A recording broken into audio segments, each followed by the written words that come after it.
Seja bem-vindo, alma querida. Hoje convido você a fechar os olhos e permitir que sua mente descanse enquanto caminhamos juntos por uma história sagrada, uma história que começa não na Terra, mas em um lugar onde o tempo não existe e o céu era feito apenas de luz. Antes de começarmos, gostaria de saber de onde você está me ouvindo e que horas são aí. Deixe nos comentários. É uma bênção ver como tantas almas se reúnem aqui em paz para essas caminhadas com Deus.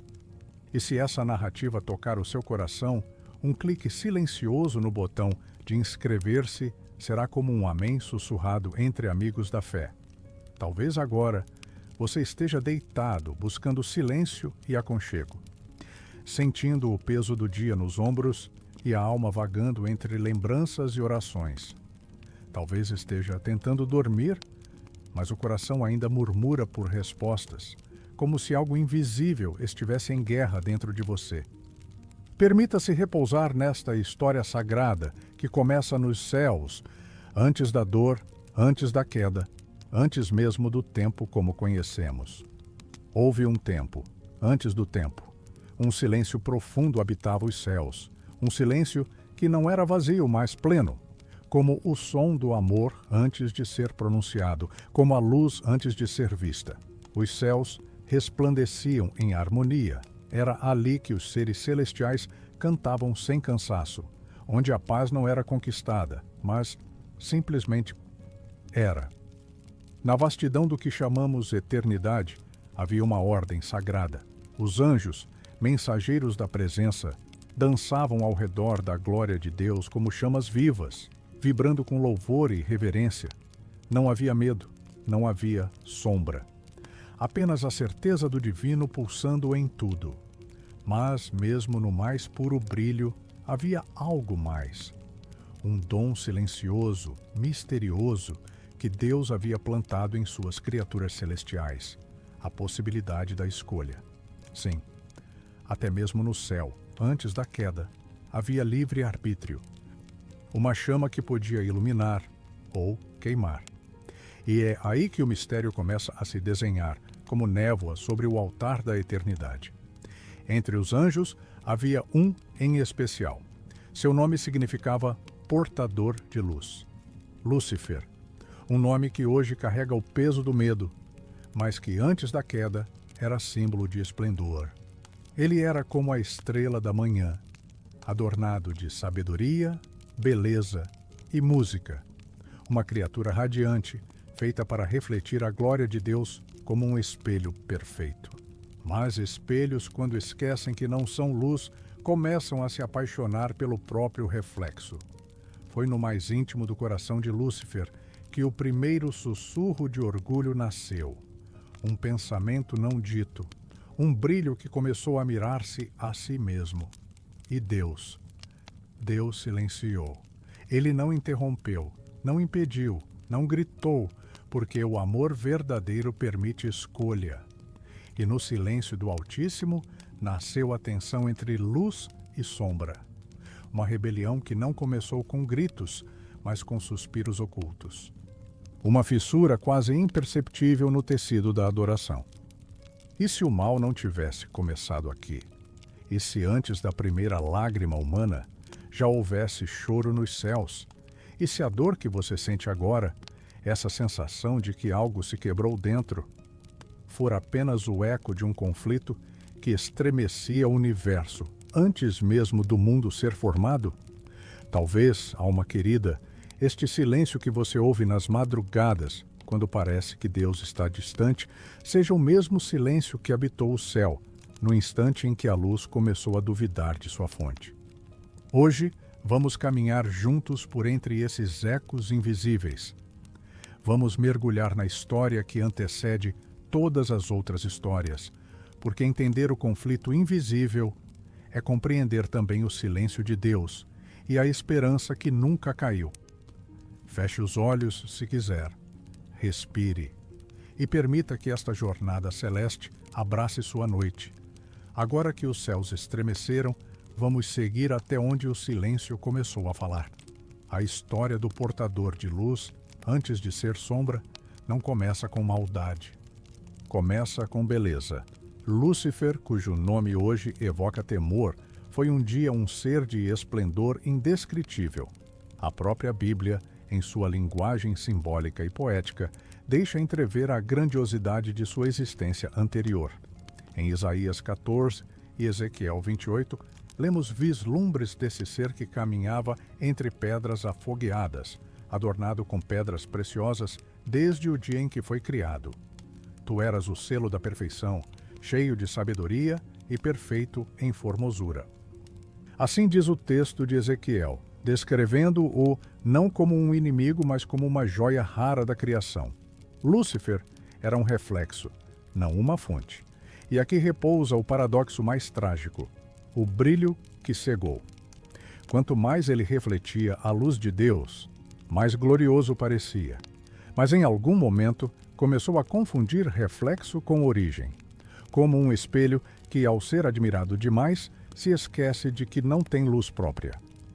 Isaías ecoa essa queda com palavras que ressoam como um lamento antigo.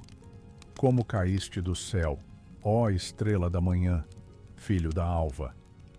Essa estrela da manhã, essa figura poética, é lembrada não por seu pecado primeiro, mas por sua altura inicial. A dor da queda está na distância entre o que se era e o que se escolheu ser. Imagine agora, querido ouvinte, o peso de carregar dentro de si tanta beleza e ainda assim sentir que não era o bastante. O coração de Lúcifer, outrora pleno de reverência, passou a desejar mais, não mais de Deus, mas mais de si mesmo. Uma sede que não tem fim, uma busca por autonomia em um lugar onde tudo existia em comunhão.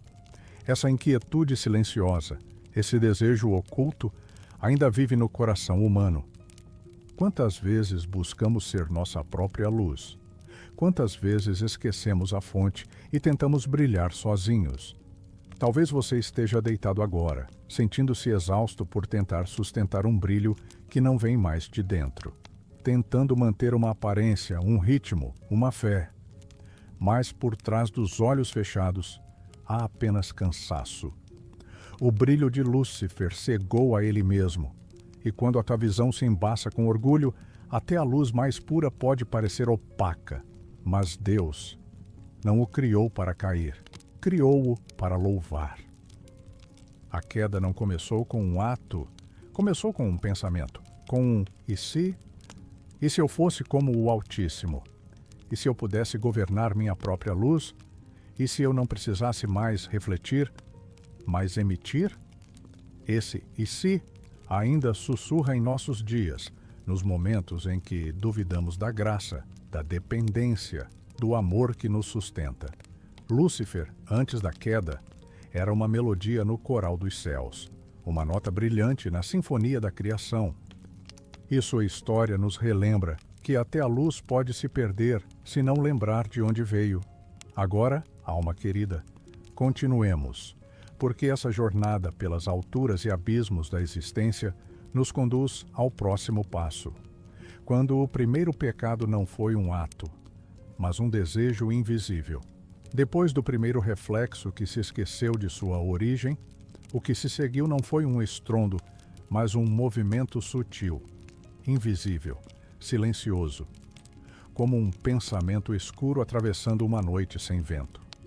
O pecado não grita quando nasce, ele sussurra: subirei ao céu, exaltarei meu trono acima das estrelas de Deus, serei semelhante ao Altíssimo. As palavras registradas em Isaías não são apenas proféticas. São confissões antigas de uma alma celestial que desejou ocupar o lugar da própria fonte. Esse é o pecado invisível, a soberba. Não a soberba ruidosa, cheia de gestos e vozes, mas a que se esconde por trás do brilho, a que se insinua como ambição espiritual, como falsa autonomia, como independência disfarçada de força. Lúcifer, que antes era portador da luz, desejou a luz para si, não mais para refletir, mas para possuir. E nesse desejo, o coração se curvou não diante de Deus, mas diante da própria imagem idealizada. Quantas vezes, ao longo dos séculos, corações humanos fizeram o mesmo? Talvez você conheça esse tipo de silêncio. Aquele instante em que, sem perceber, o coração começa a se comparar, a medir seu valor pela aprovação dos outros, a querer ser mais, não por gratidão, mas por carência, por feridas antigas, por orgulho não curado. Assim começa a queda invisível, como um altar erguido em segredo dentro de nós. Lúcifer não pecou contra Deus com espadas, mas com intenções. Ele não se rebelou com exércitos, mas com pensamentos. E Deus ainda silenciava. Porque o silêncio divino é um espelho onde as intenções se revelam. A soberba é uma sombra que se alastra quando esquecemos que somos barro iluminado pela graça. E essa sombra cresce, mesmo em quem já conheceu a luz. Subirei, exaltarei, serei. Cada verbo usado por Lúcifer é um reflexo de autoexaltação. Ele não dizia adorarei, servirei ou permanecerei. Ele dizia serei. Esse é o grito do coração que se perde de sua origem. Um grito mudo que ainda hoje ecoa em muitas madrugadas, mesmo entre os filhos de Deus. Talvez você, alma querida, já tenha sentido esse peso, o desejo de provar algo para o mundo, de conquistar reconhecimento, de não ser mais invisível. E tudo isso, às vezes, em nome da fé, da justiça, da espiritualidade. Mas até as intenções mais belas podem se curvar ao orgulho se não forem banhadas pela humildade. A queda de Lúcifer começou com um eu. E a cura de nossas quedas começa com um tu. Tu és Deus, tu me criaste, tu sabes quem sou, tu és minha luz. Na madrugada da alma, quando as palavras se calam e só restam os pensamentos, é ali que o coração precisa se lembrar. O lugar mais alto a que podemos subir é aquele onde nos ajoelhamos. O pecado invisível do coração não está distante de nós. Ele nos rodeia como o vento que não se vê, mas também a graça de Deus nos envolve, como o orvalho da manhã, silencioso, fiel, persistente.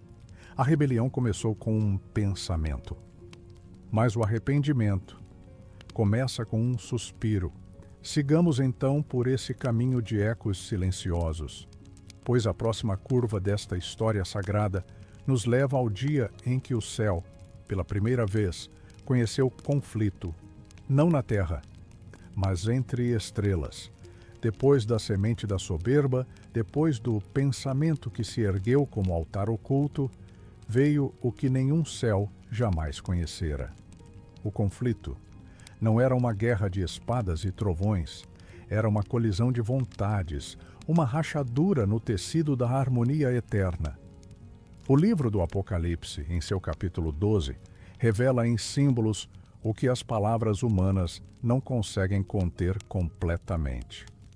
Houve batalha no céu. Miguel e os seus anjos batalhavam contra o dragão, e batalhava o dragão e os seus anjos, mas não prevaleceram. Essa guerra não é como as que conhecemos, é anterior ao tempo, anterior à matéria.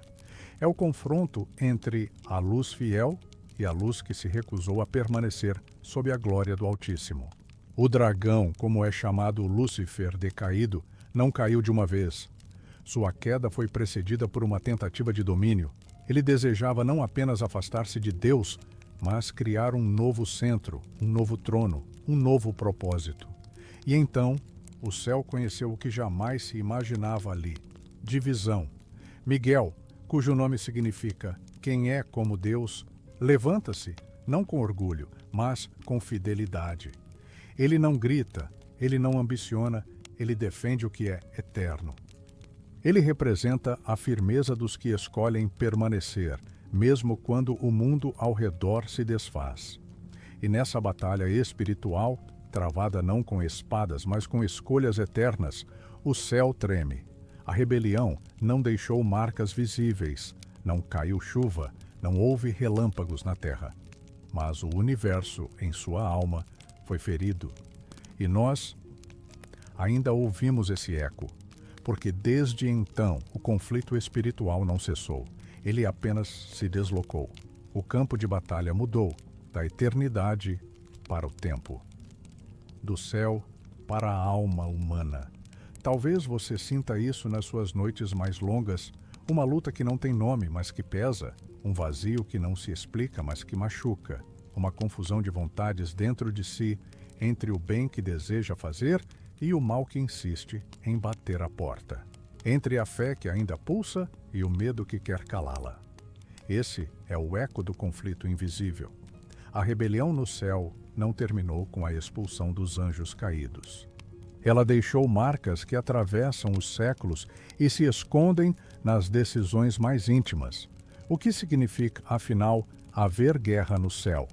Significa que até no lugar mais puro, o amor permitiu liberdade, que até entre as estrelas houve escolha, e que Deus, em sua infinita misericórdia, preferiu o risco do amor à segurança da imposição, porque o amor verdadeiro jamais força a fidelidade. A simbologia da expulsão, os anjos caindo como relâmpagos, o dragão sendo lançado à terra, é mais do que uma imagem apocalíptica. É um lembrete profundo, onde há luz, há escolha. E onde há escolha, pode haver ruptura, mas também pode haver redenção. Agora, alma querida, o céu não está em guerra, mas a terra carrega os rastros desse antigo conflito. E o coração humano se tornou o novo campo onde essas vozes ainda tentam se fazer ouvir. Sigamos adiante. Porque há perguntas que nos atravessam na solidão da noite. E entre elas, uma pulsa mais forte. Por que Deus, sendo tão soberano, permitiu que anjos caíssem? No silêncio que se seguiu à guerra no céu, quando os anjos caídos já não habitavam os corredores da glória, uma pergunta ecoava como um lamento contido. Por quê? Porque o Deus que tudo vê e tudo pode, aquele cuja voz criou os céus e a terra, não impediu a queda, porque permitiu que a luz se tornasse sombra, que a fidelidade se transformasse em rebelião. É uma pergunta que atravessa o tempo. Ela não se limita aos céus antigos. Ela vive em nossas noites atuais, quando algo em nós cai. Quando sentimos que Deus viu e mesmo assim não impediu.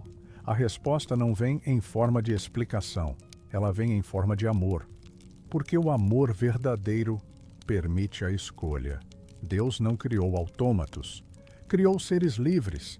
Celestiais ou humanos, fomos moldados com a capacidade sagrada de amar. E amar só é real quando pode ser negado. A queda dos anjos não foi um erro de criação. Foi o preço do livre-arbítrio. Deus, em sua santidade, sabia o risco. Sabia que permitir liberdade era permitir também a possibilidade de ruptura. Mas mesmo assim, escolheu amar. E quando o orgulho nasceu em Lúcifer, quando os pensamentos começaram a se desviar, Deus não interveio com força, não apagou o ser rebelde, não destruiu o anjo antes da queda. Ele silenciou. Mas esse silêncio não era ausência, era respeito. Era o tipo mais alto de amor, aquele que não força, não invade, não domina. Talvez você já tenha sentido esse silêncio em orações que pareciam não ter resposta, em noites onde a dor era grande e o céu parecia mudo. Mas e se esse silêncio que tanto angustia for o mesmo que foi oferecido aos céus? E se o silêncio de Deus não for abandono, mas honra? Honra a sua liberdade, honra ao seu processo, honra ao tempo da sua alma, porque Deus poderia nos arrastar para a obediência, mas escolheu nos convidar para a comunhão. Essa é a mesma escolha oferecida aos anjos. E foi também a mesma escolha oferecida no Éden, e é a mesma que nos é dada agora, neste instante em que a madrugada avança e o coração busca consolo. O livre-arbítrio é uma chama que pode aquecer ou queimar. E Deus preferiu correr o risco do amor a viver sem a verdade da entrega.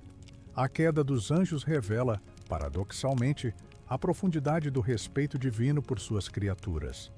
Um respeito que vê, que sente, que tudo sabe, mas que ainda assim permite o caminhar, mesmo quando há perigo. Não há tirania em Deus. Há paciência. Há compaixão até no julgamento. Há misericórdia até na justiça. E mesmo quando os céus viram seus filhos celestiais se afastarem, o coração de Deus não se endureceu. Ele continuou sendo amor.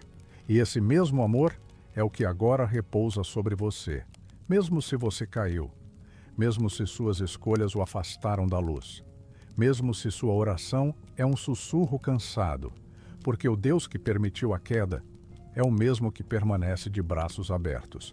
Agora sigamos. Pois se houve queda, houve também transformação. Os anjos caídos não se tornaram apenas ausências. Eles assumiram formas, nomes, temores. Mas será que são os mesmos que chamamos de demônios? Ou há uma diferença que ainda não enxergamos sob a superfície do invisível?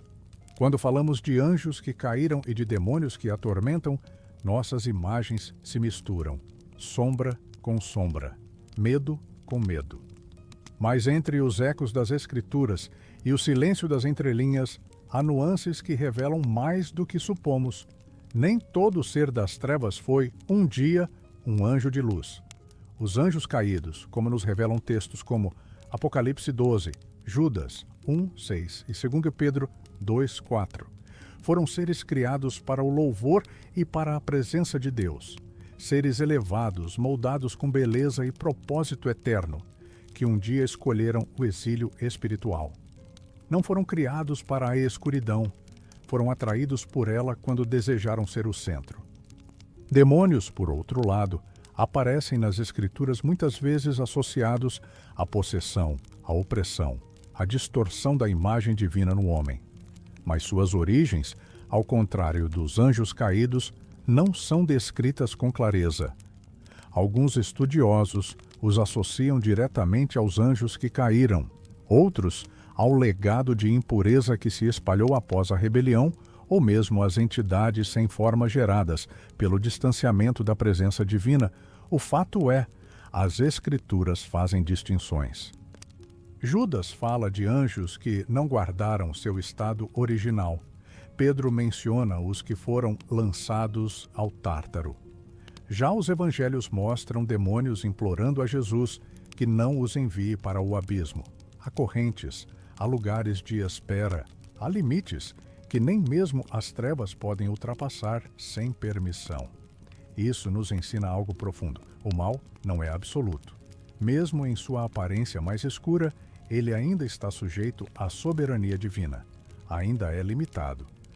Ainda responde à voz que separou a luz das trevas no princípio. E para nós, almas humanas e frágeis, isso deveria soar como consolo, não como temor. Porque o que desconhecemos, muitas vezes, assusta. Mas o desconhecido não é sinônimo de desamparo. A ignorância espiritual não precisa ser um vazio aterrador. Pode ser também um convite à confiança. Talvez você já tenha sentido presenças que não soube nomear, sensações de peso, de inquietação, de frio na alma. E talvez tenha pensado, isso é maligno. Mas nem sempre temos as palavras certas. O importante nestas horas é saber que o nome de Deus ainda é escudo, que a presença do Altíssimo é refúgio, mesmo diante do invisível. Compreender, sim, temer, não. Porque conhecer a diferença é reconhecer que há uma ordem, mesmo entre os mistérios, e que Deus, em sua sabedoria, não nos deixou à mercê do caos. Há distinções no espiritual que os olhos não veem, mas que a fé percebe. E essa percepção não é para alimentar pavor, é para acender vigilância serena, para fortalecer a oração que diz: Senhor, ilumina o que meus olhos não alcançam. E assim, na penumbra dos mistérios, seguimos adiante, porque onde há queda, há também destino. E os anjos que pecaram segundo as Escrituras não vagaram livres para sempre. Foram enviados ao abismo. Mas o que é esse lugar? E o que significa viver aprisionado por correntes eternas em um mundo onde o tempo não tem forma? É isso que sussurra o próximo capítulo, e nele mergulharemos mais fundo nas trevas que não se movem. Há lugares na Bíblia que não pertencem à geografia humana, espaços que não se encontram nos mapas, mas que existem no plano espiritual como realidades densas e inescapáveis. Um desses lugares é chamado de abismo. O abismo não é apenas profundidade. É ausência de chão, de luz, de tempo. É o eco da separação total entre a criatura e seu Criador. Judas 1:6 nos conta que certos anjos, por não guardarem seu estado original, foram lançados em prisões eternas, acorrentados até o dia do juízo. E Pedro, em sua segunda carta, repete essa imagem usando uma palavra rara, tártaro, um termo grego que evoca os porões mais profundos do inferno mitológico, agora reconfigurado sob a revelação cristã como um espaço de espera e julgamento espiritual. Mas o que isso significa? Significa que nem todos os anjos caídos permanecem soltos. Alguns foram contidos, encerrados, presos por correntes que não são de ferro, mas de decreto divino. São seres espirituais encerrados não por paredes, mas pela ordem daquele que governa sobre tudo. Essas correntes eternas, como descreve Judas, não têm trincos visíveis, são mais densas que o tempo. São o resultado do juízo de Deus sobre aqueles que ultrapassaram limites irreversíveis. E há algo profundamente simbólico nesse aprisionamento. O abismo é o oposto da presença, é o eco do vazio. É o lugar onde nem mesmo o arrependimento encontra voz. Talvez, ao ouvir isso, você se lembre de seus próprios abismos. Lugares da alma que parecem escuros demais. Momentos em que você se sentiu preso, não por grilhões, mas por culpas, memórias ou pecados que não consegue soltar. Mas há uma diferença imensa entre esses abismos da alma e o abismo eterno dos anjos caídos. Porque para nós, enquanto o sopro de vida ainda nos habita, ainda há saída, ainda há oração, ainda há um nome que ilumina até as trevas mais profundas. Os anjos que caíram e foram lançados ao abismo cruzaram um limite que não podemos medir, um limite que Deus, em sua justiça, conheceu e respeitou. Mas você, alma viva, ainda está aqui, ainda respira, ainda escuta histórias como esta na calada da noite, ainda tem o céu como abrigo possível. E mesmo que o coração pareça mergulhado em sombras, saiba, há um fio de luz que ainda te alcança. O abismo para nós não é o fim. É o lugar onde a esperança pode ser redescoberta. Mas, para os que escolheram afastar-se da presença eterna, ele se tornou exílio absoluto.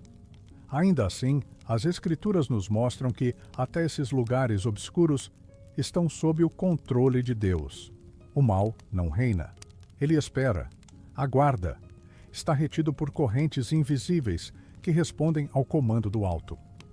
E se até os anjos caídos foram contidos, o que dizer da proteção que nos guarda, mesmo quando dormimos, mesmo quando oramos em silêncio, mesmo quando choramos sem palavras? Há limites impostos ao mal e há promessas seladas para os filhos da luz. Sigamos então, porque o próximo passo desta jornada não é para baixo, mas para dentro. O que significa cair? O que carrega espiritualmente o exílio?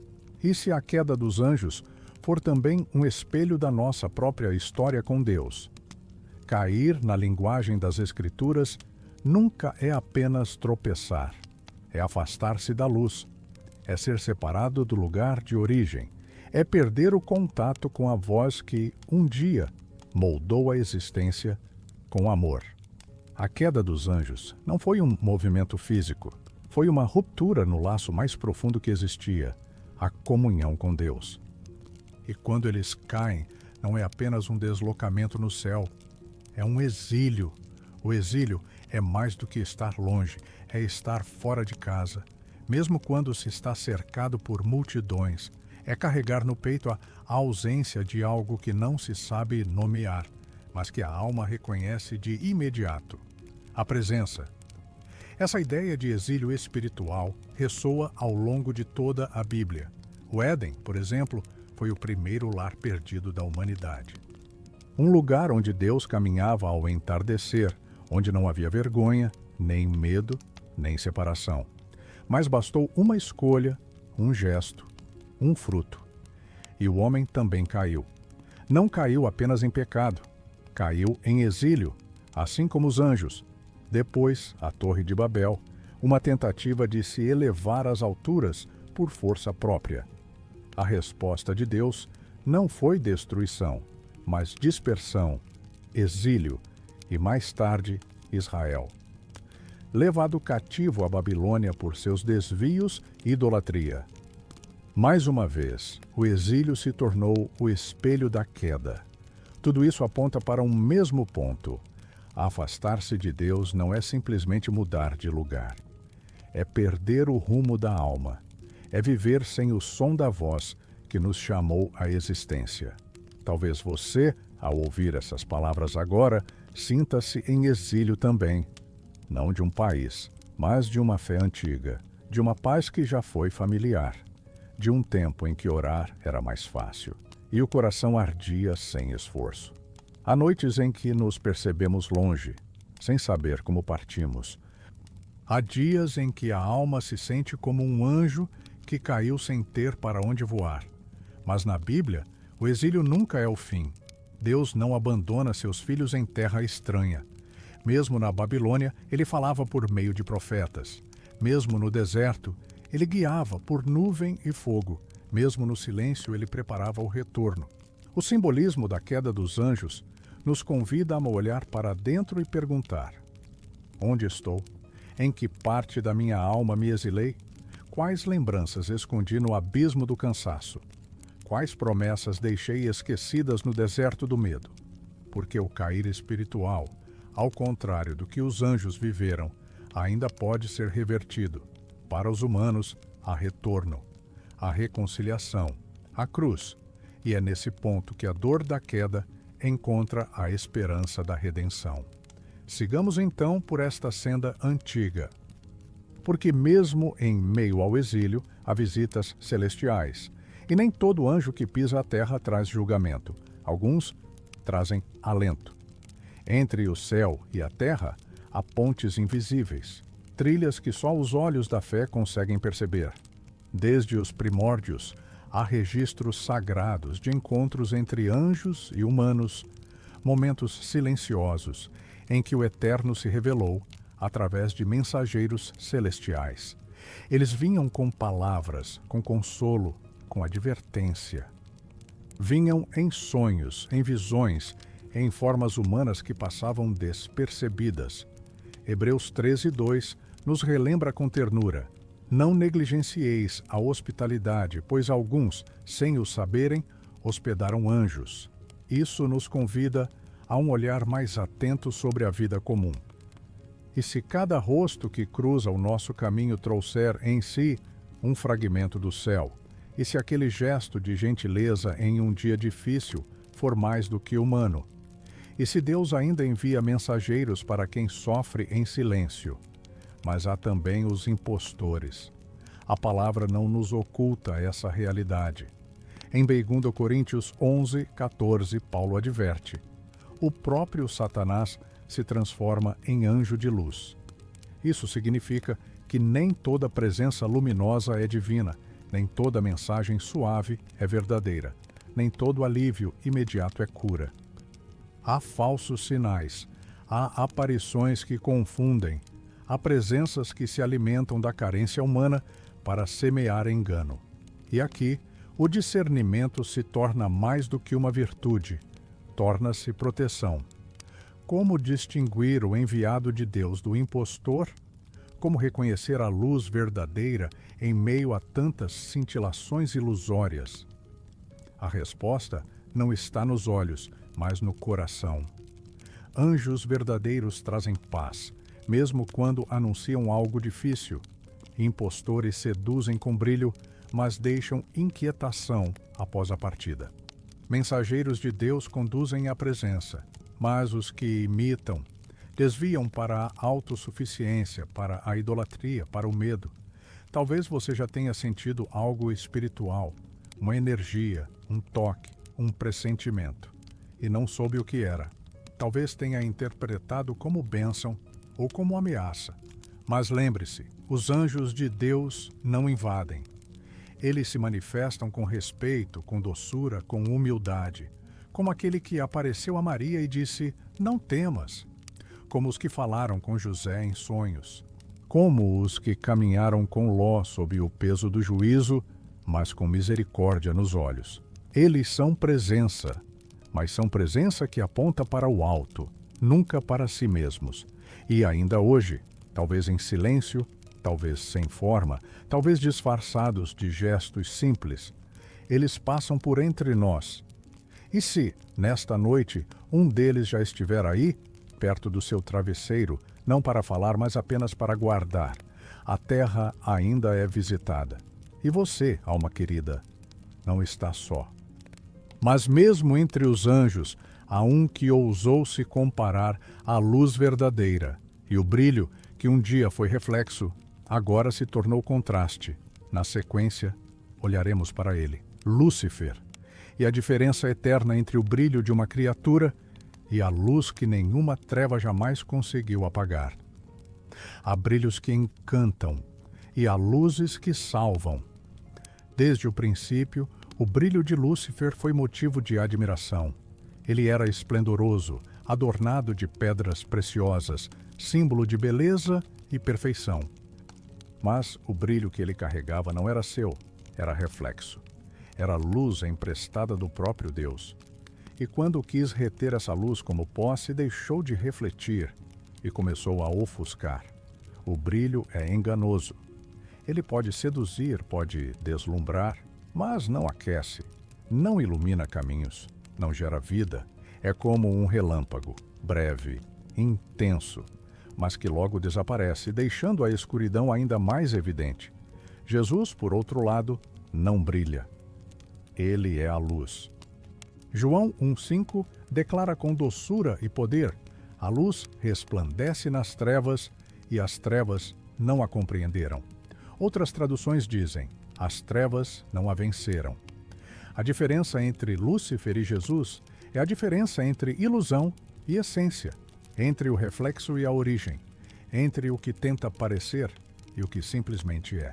Lúcifer desejou ser como Deus. Jesus, sendo Deus, se esvaziou para estar entre nós.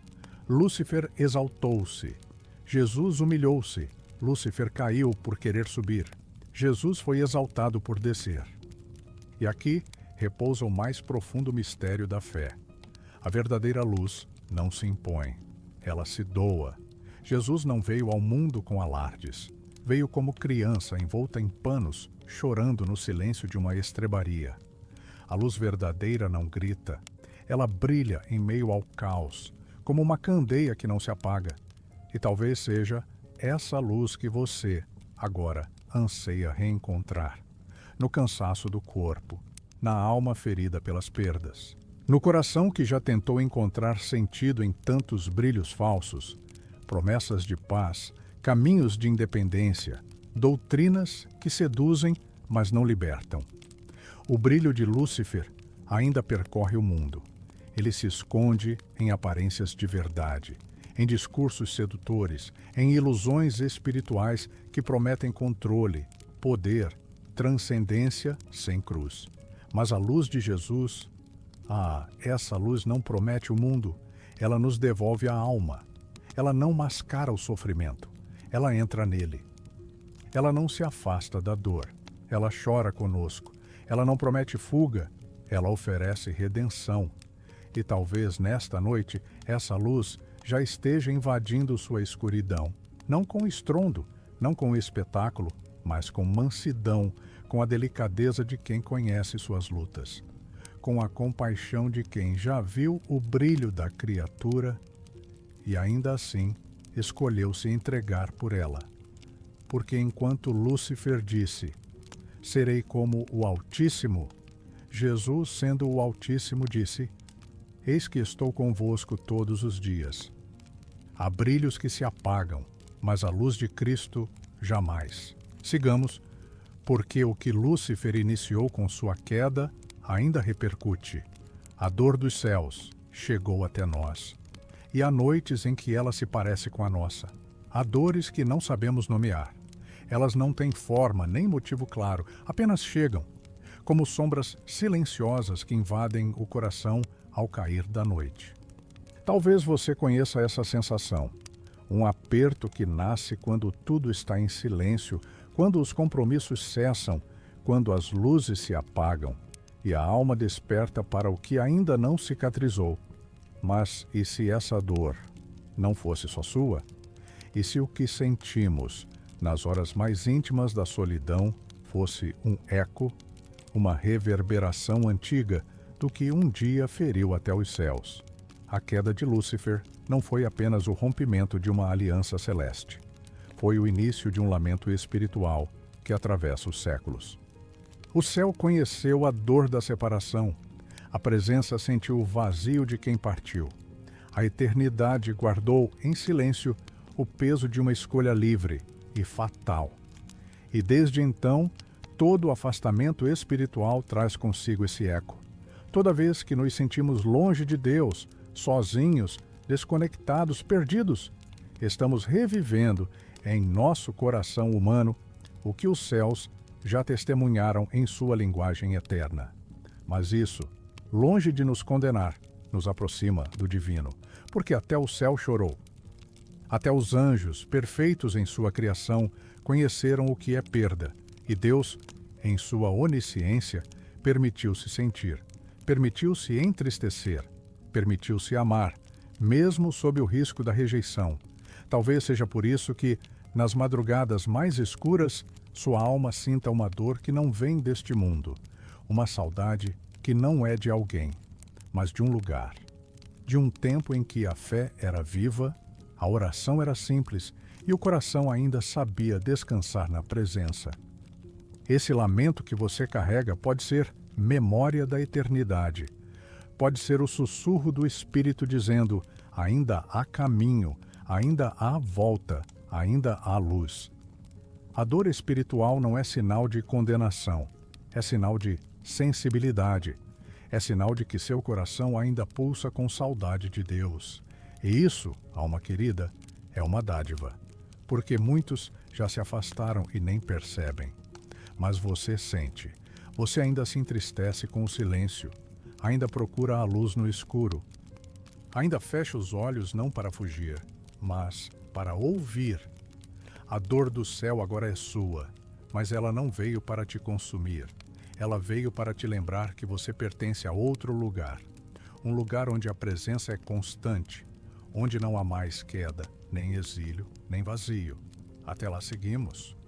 E nesse seguir, a Bíblia nos oferece sinais, como estrelas caídas que ainda guardam vestígios de luz.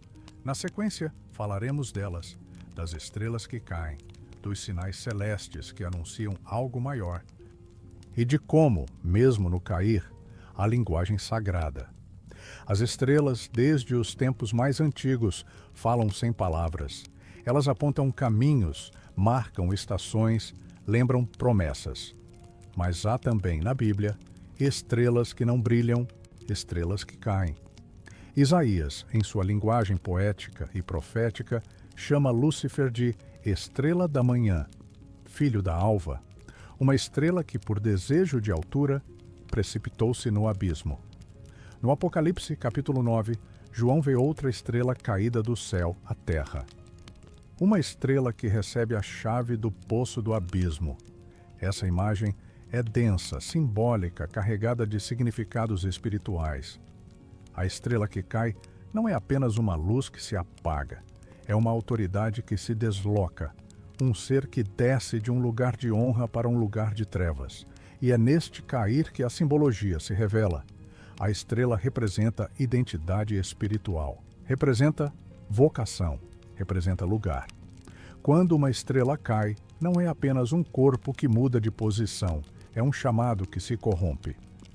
É uma função que se desvia, é uma luz que troca o céu pelo abismo.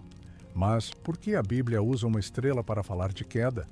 Porque a estrela, mesmo ao cair, ainda brilha por um tempo. É isso que nos confunde. O brilho pode permanecer por instantes, mesmo quando a luz verdadeira já se foi. Quantas vezes nos apegamos a sinais, a pessoas, a doutrinas, a líderes, que ainda brilham, mas já caíram? Quantas vezes confundimos visibilidade com verdade, brilho com presença, movimento com direção? A estrela caída é um alerta silencioso. Nem tudo o que brilha vem de Deus, e nem todo brilho que nos atrai é luz para os nossos pés. Mas a simbologia não termina na queda, porque mesmo no Apocalipse, onde as estrelas caem, há também promessas. Jesus, no capítulo 22, chama a si mesmo de a resplandecente estrela da manhã. Ele não é uma estrela entre outras. Ele é a luz antes das luzes, a que antecede o dia, a que rompe a noite. Enquanto algumas estrelas caem, há uma que permanece, uma que não se apaga, que não se desvia, que não se cansa. E essa é a luz que deve guiar nossos passos, especialmente quando tudo ao redor parece cintilar de forma enganosa. Talvez, ao olhar para dentro de si, você perceba estrelas que já caíram. Sonhos antigos, religiões que já não acolhem, promessas humanas que deixaram vazio ao invés de paz. Mas há uma luz que permanece, uma estrela que não se move com o tempo, uma presença que brilha mesmo em meio ao luto, à solidão, ao medo. E ela está aqui, agora, neste silêncio. Enquanto algumas estrelas caem, uma permanece por você. E assim seguimos. Porque mesmo com a terra cheia de brilhos fugidios, há um campo de batalha sendo travado todos os dias. Um campo invisível, onde a fé é escudo. E a noite, cenário de guerra espiritual. Se houve guerra nos céus, como relata o Apocalipse, ela não se extinguiu com a queda. Ela se transformou, mudou de cenário. A terra, este lugar de beleza e fragilidade, tornou-se o novo campo onde o conflito invisível se desenrola, não entre reinos humanos, mas entre forças que nossos olhos não alcançam. Desde o Éden, algo foi instaurado entre o céu e o pó. A serpente, símbolo da astúcia caída, não apenas sussurrou mentiras à mulher, ela trouxe com suas palavras o eco da antiga rebelião. A mesma que começou com o desejo de ser como Deus, agora seduzia o homem com a mesma promessa. E o mundo, desde então, não é apenas matéria, é palco espiritual. A Escritura nos diz que nossa luta não é contra a carne ou sangue, mas contra principados, potestades e forças espirituais do mal nas regiões celestiais. Isso não é metáfora, é realidade invisível. É a dimensão onde escolhas, pensamentos e orações têm impacto que vai além da razão. A Terra é visitada. O mundo por trás de sua rotina silenciosa é cenário de guerras travadas na alma dos que oram, dos que amam, dos que resistem. É por isso que tantas noites são pesadas. Por que tantos pensamentos surgem de repente, sem explicação? Por que, mesmo em ambientes pacíficos, sentimos inquietações sem nome? Porque há uma luta. E essa luta é por presença, por domínio do coração, por fidelidade em meio à distração. Mas essa guerra não é travada com medo, é travada com fé, a cada oração sussurrada no escuro, a cada perdão liberado, mesmo quando dói, a cada renúncia ao orgulho, ao ressentimento, à autossuficiência. Uma batalha é vencida. Miguel e seus anjos continuam combatendo, não sozinhos, mas ao lado daqueles que não desistem da luz. Talvez você já tenha sentido a opressão espiritual de uma madrugada, um aperto no peito, uma presença estranha, uma tristeza que não parecia sua. Nessas horas é fácil esquecer que estamos guardados, que há anjos a nosso favor, que o céu ainda comanda esse campo. Mas há algo mais forte do que o mal, o nome de Deus. E ao invocá-lo, mesmo em pensamento, mesmo sem força, um clarão se acende. Uma espada é desembainhada, e a noite se lembra de que a luz nunca foi vencida. A terra é um campo de batalha, mas não um campo abandonado. Estamos cercados, não por sombras apenas, mas por intercessões, por santos que oram em silêncio, por promessas que sustentam o chão. E enquanto o mundo gira como se tudo fosse normal, o céu continua a vigiar. Agora, caminharemos mais fundo nesse mistério, porque diante de tanta luta, uma pergunta permanece. Há esperança para os anjos que caíram? Ou a redenção pertence apenas a nós? A pergunta paira no silêncio como um sussurro antigo. Se Deus é amor, se Ele perdoa pecadores, se acolhe os que se arrependem, por que não estende essa redenção também aos anjos que caíram?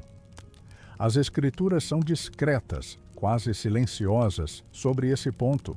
Não há uma promessa explícita de reconciliação para os que, uma vez celestiais, escolheram o exílio eterno. Judas fala de correntes, Pedro, de aprisionamento. Apocalipse, de julgamento iminente. Mas nenhum dos textos sagrados fala de cruz para os anjos. Nenhum fala de arrependimento vindo do abismo. É um silêncio que pesa, que inquieta, mas que também revela algo profundo sobre o coração de Deus e sobre o mistério da salvação. Os anjos caídos caíram com plena consciência. Eles conheciam a luz, não por fé, mas por experiência direta. Eles viviam na presença, tocavam a glória, sentiam a eternidade. E mesmo assim escolheram o orgulho. Diferente de nós, que caminhamos por fé e não por vista, que tropeçamos no escuro e buscamos a luz com os olhos fechados. Nós erramos em meio à dúvida. Eles erraram diante do brilho eterno. A redenção, na história bíblica, é uma história feita para o humano, para o barro, para o fraco, para o que sangra. Jesus não assumiu forma angelical, assumiu forma de servo, nasceu entre os homens, sofreu entre os homens, morreu por eles. O sangue derramado não foi por tronos celestiais caídos, foi por cruzes humanas, por vales, por multidões cansadas que ainda podiam dizer sim ao amor. A salvação, então, é um presente que pertence ao que pode crer mesmo sem ver. E isso é um privilégio nosso. Talvez pareça injusto, mas é um mistério. Deus não criou um plano de salvação para os anjos caídos, mas criou um caminho de reconciliação para nós. E isso, alma querida, torna cada oração sua um milagre. Cada lágrima que você derrama, cada suspiro que você oferece em meio à escuridão, tudo isso tem valor eterno.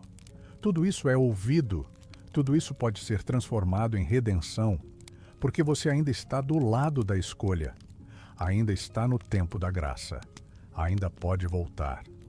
Os anjos caídos, talvez, estejam fixados no que escolheram, mas você ainda é moldável, ainda pode ser restaurado, ainda pode ser lavado pela luz que nunca se apaga. E é por isso que esta história, por mais que fale de dor, também fala de esperança, porque mesmo entre sombras, há um exército que ainda permanece fiel. E é a esse exército que voltamos o olhar no próximo capítulo, para lembrar que nem todos caíram e que a fidelidade ainda permanece entre as estrelas. O mal raramente se apresenta com gritos. Ele prefere o sussurro. Não chega como tempestade, mas como brisa disfarçada. Não invade, seduz. E talvez esse seja o seu disfarce mais eficaz. Após a queda, os anjos rebeldes não desapareceram. Alguns foram aprisionados no abismo. Outros, segundo a tradição e as escrituras, ainda atuam no mundo. Não com força bruta, mas com influência. Não nos céus visíveis, mas nos bastidores da mente, das emoções, das escolhas. Eles não criam novas trevas, apenas se aproveitam das que já existem.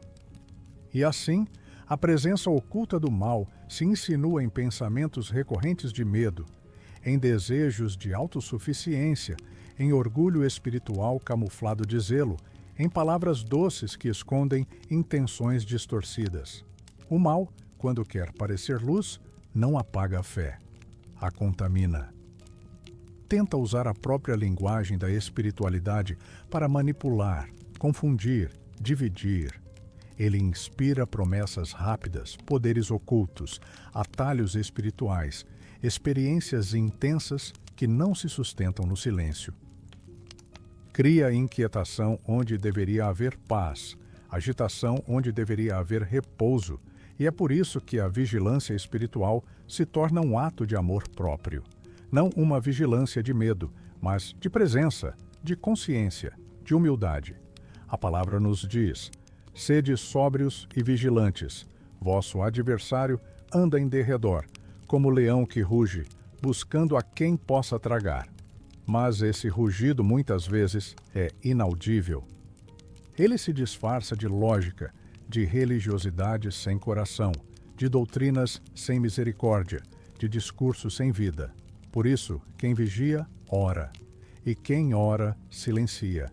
E quem silencia, escuta não apenas o que se diz, mas o que se cala. Talvez você já tenha percebido esses sussurros, aquela ansiedade súbita, sem motivo, a comparação que nasce sem razão, a culpa que insiste, mesmo depois do perdão, a sensação de que está fazendo tudo certo, mas continua vazio. São sinais de uma guerra que não é sua culpa, mas que se trava em seu campo. E para isso, Deus nos deu não armas humanas, mas espirituais: a palavra, a oração, a comunhão, o descanso na verdade. Porque o mal pode sussurrar, mas a verdade canta. Ela canta nos momentos de paz inexplicável. Ela canta quando você perdoa mesmo sem forças. Ela canta quando você escolhe permanecer, mesmo sem ver.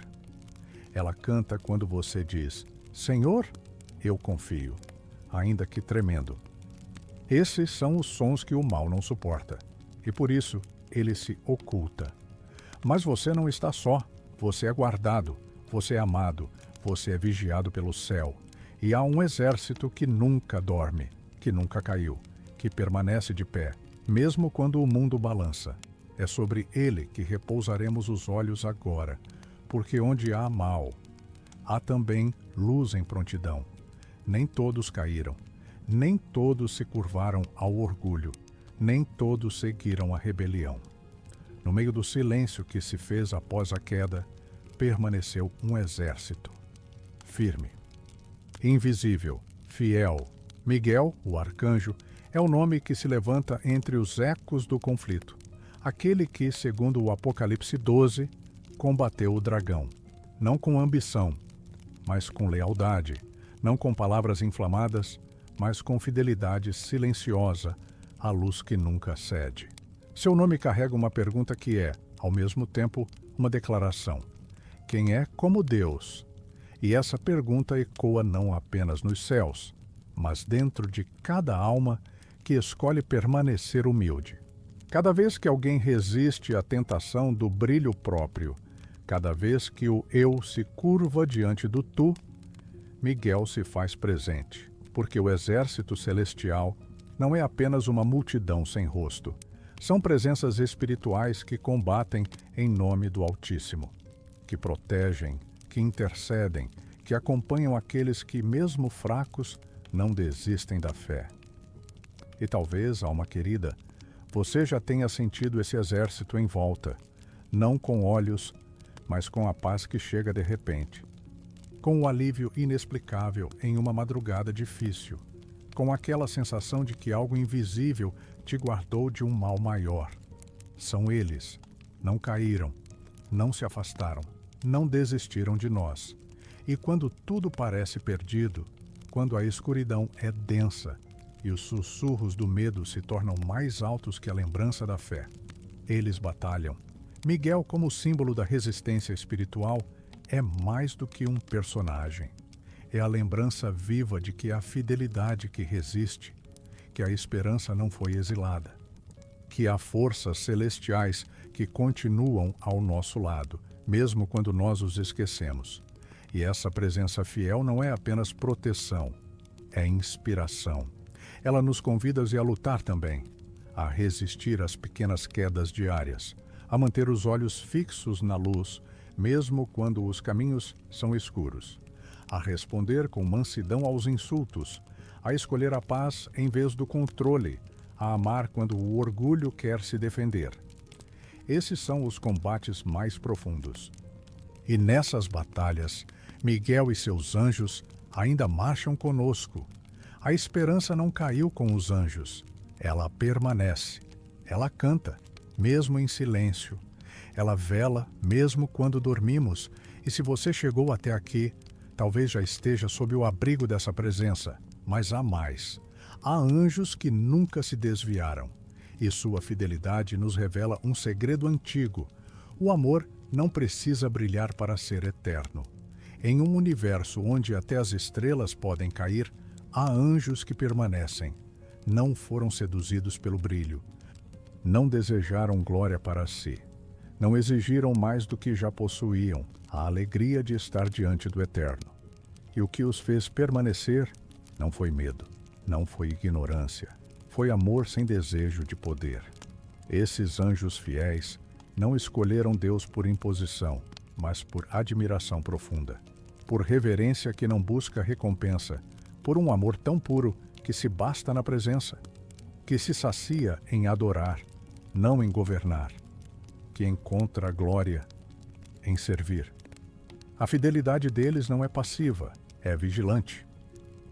É cheia de propósito. Eles não foram poupados da possibilidade de queda, apenas decidiram permanecer na luz. E é aqui que suas histórias silenciosas tocam as nossas. Porque você, alma cansada, também conhece a tentação de se desviar. A voz que diz que não vale a pena. A sensação de que Deus está em silêncio, a vontade de viver por si mesmo, de brilhar sozinho, de esquecer. Mas você continua, mesmo sem sinais, mesmo sem forças, mesmo entre perguntas não respondidas, você permanece. E isso talvez seja mais angelical do que você imagina. A fidelidade dos anjos fiéis é um espelho da fidelidade que Deus espera de nós. Não a fidelidade perfeita, sem falhas, mas a fidelidade humilde, que cai e levanta, que chora e ora, que tropeça e continua. Esses anjos, que não buscaram outro trono além do trono, nos lembram que a verdadeira grandeza está em não querer ser grande, está em amar sem querer dominar, está em obedecer sem esperar aplausos, está em cantar mesmo quando ninguém escuta. Eles continuam firmes porque seu amor não é vaidade, é essência. Eles não servem porque têm medo do juízo, servem porque não conseguem se afastar da fonte de tudo o que são. Eles vivem para Deus, não como obrigação, mas como pulsação. Talvez hoje, em meio às suas lutas, você precise apenas se lembrar disso, que permanecer é, por si só, uma forma de adoração, que não desistir, mesmo ferido, é um ato de fidelidade, que seguir orando, mesmo em silêncio, é um gesto que o céu reconhece. A beleza na constância, a glória no que não cede, a eternidade em cada pequeno sim, dito ao longo de uma vida inteira. E como os anjos fiéis, você também está sendo moldado por esse amor que não exige destaque, que apenas quer estar perto. Sigamos então, porque a história dos anjos caídos não é apenas sobre eles, é também sobre nós, sobre nossas quedas, sobre nossas decisões, sobre o que fazemos com a luz que nos foi dada. A distância entre o céu e a terra não é tão grande quanto parece. A queda que começou com os anjos continua se refletindo nos gestos mais pequenos da nossa existência.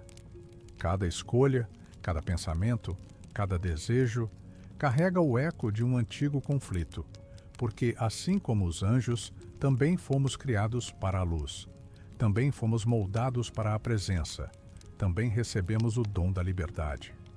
E também somos colocados todos os dias diante do mesmo convite, refletir ou reter. A queda dos anjos começou com o esquecimento da origem, com a ilusão de que é possível brilhar sozinho, com o desejo de ser como Deus, não em santidade, mas em controle. Quantas vezes em nossa jornada repetimos esse mesmo desejo? Quantas vezes preferimos a independência ao invés da dependência santa? Quantas vezes queremos conduzir, comandar, decidir, mesmo que isso nos afaste da presença? Quantas vezes escolhemos ser centro em vez de espelho? A história dos anjos caídos fala sobre orgulho, mas fala também sobre nós, sobre a tentação de viver sem rendição, sobre a dificuldade de confiar no invisível, sobre o impulso de construir torres quando deveríamos levantar altares.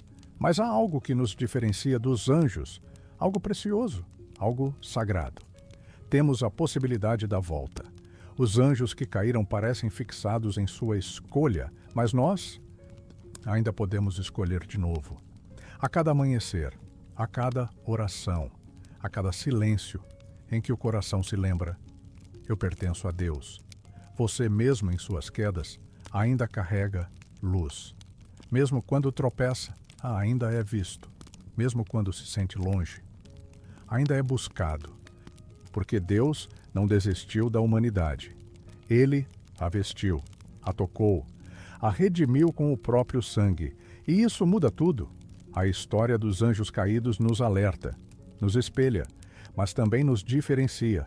Somos barro, e o barro pode ser refeito. Pode ser quebrado e recomeçado. Pode ser tocado e curado. Você não é um reflexo esquecido. Você é a imagem viva. É criatura amada. É templo onde a luz ainda deseja habitar. Talvez hoje sua fé esteja cansada. Talvez o brilho se apagou. Talvez você esteja apenas tentando não cair. Mas até isso é fé. Até esse esforço é resistência. E talvez, só talvez, a sua fé seja um pedaço do céu que nunca caiu. É sobre isso que repousaremos agora, no sussurro da madrugada, onde fé, mesmo pequena, ainda é luz. E se entre tantas quedas, entre tantos brilhos que se apagaram, entre tantos nomes esquecidos, a sua fé for, na verdade, um resquício de eternidade preservada? E se aquilo que ainda pulsa em você, mesmo pequeno, mesmo cansado, mesmo em silêncio, for um fragmento do céu que se recusou a cair? Talvez a fé não seja algo que construímos, mas algo que nos foi deixado. Um sopro divino guardado em meio ao barro. Um vestígio da criação ainda intacto, escondido entre as dobras do nosso cansaço. Talvez por isso, mesmo depois de tantas dores, tantas perdas, tantos desertos, você ainda a sinta. Ela não grita, ela não exige, ela apenas permanece, como brasa sob a cinza, como luz sob a pele, como promessa que resiste ao tempo. Enquanto os anjos caídos se tornaram símbolo da separação, sua fé é símbolo de permanência, de reconexão, de lembrança. A sua fé, essa mesma que talvez você julgue frágil, é o fio que ainda liga céu e terra. É resposta ao silêncio de Deus. É eco do haja luz em meio às suas noites. Ela é mais do que sentimento, é mais do que crença, é presença. Porque quando você ora, mesmo sem palavras, algo acontece. Quando você chora e ainda assim espera, algo se move. O céu reconhece a fé silenciosa. Ela é humilde como Maria, é persistente como Ana. É escondida como a de José, mas é real. E por ser real, ela permanece. Não importa se você a sente agora com intensidade, importa que, mesmo tênue, ela ainda te leva a ouvir histórias como esta. A buscar consolo nas Escrituras, a repousar não apenas o corpo, mas a alma. E se a sua fé, mesmo ferida, for um pedaço do céu que decidiu permanecer em você, então você nunca esteve só, nunca caiu por completo, nunca deixou de carregar luz.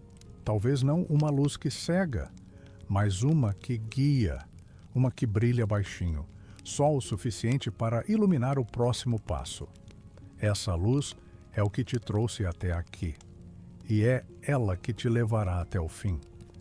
Agora, entre estrelas que caem e outras que continuam a brilhar, há uma que está acesa por você, uma promessa que não falha, uma presença que nunca te deixou, e mesmo que tudo ao seu redor pareça ruir, mesmo que os céus estejam calados, mesmo que as respostas tardem, a sua fé continua sendo hoje o lugar onde Deus habita. Sigamos então ao fim desta jornada, com olhos fechados e alma desperta, porque mesmo quando o céu chora, ele continua brilhando. Chegamos ao fim desta longa travessia e talvez ao mesmo tempo ao início de algo silenciosamente novo, porque agora sabemos, antes mesmo da dor humana, houve dor nos céus. Antes mesmo da primeira lágrima no Éden, houve lágrimas invisíveis entre os anjos. Antes da culpa, do exílio e da cruz, houve queda, mas também houve escolha, houve fidelidade, houve permanência. O céu chorou, mas não se apagou. Miguel permaneceu, os anjos fiéis permaneceram. A luz verdadeira não foi vencida. A presença não abandonou seu trono.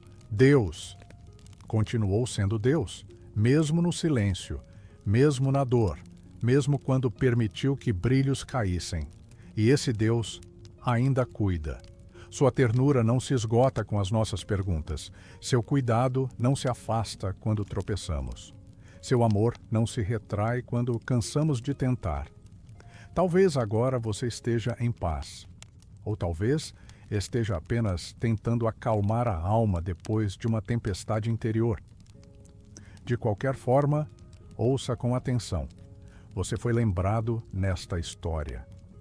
Você foi acolhido entre as linhas invisíveis desta narrativa. Você caminhou entre anjos e não caiu. O conflito espiritual é real, mas também é real o abrigo da fé. A promessa que diz, ainda que 1000 caiam ao teu lado e 10.000 à tua direita, tu não serás atingido. Não porque você é mais forte, mas porque você permanece, porque o que te guarda não dorme. O silêncio de Deus, aquele que tantos temem, não é ausência, é espaço sagrado. É onde a alma escuta sem barulho, é onde a fé cresce sem pressa, é onde os sussurros da eternidade tocam o que há de mais íntimo em nós. Mesmo entre estrelas que caem, há sempre uma que permanece acesa por nós. Mesmo entre guerras invisíveis, há paz para quem decide confiar. Mesmo em noites longas, há descanso. Feche os olhos, se quiser. Respire devagar e lembre-se, sua fé, essa que ainda arde, é a chama que não caiu. Agora, descanse. Porque se esta jornada pela palavra e pela dor dos tempos antigos, como foi com Lúcifer, que desejou ser luz e caiu, e com Miguel, que permaneceu firme e guardou o céu, tocou seu coração, eu ficarei profundamente grato por um clique silencioso no botão de curtir. E se quiser caminhar outras noites ao lado da fé, inscreva-se. Que o Senhor te guarde. Boa noite.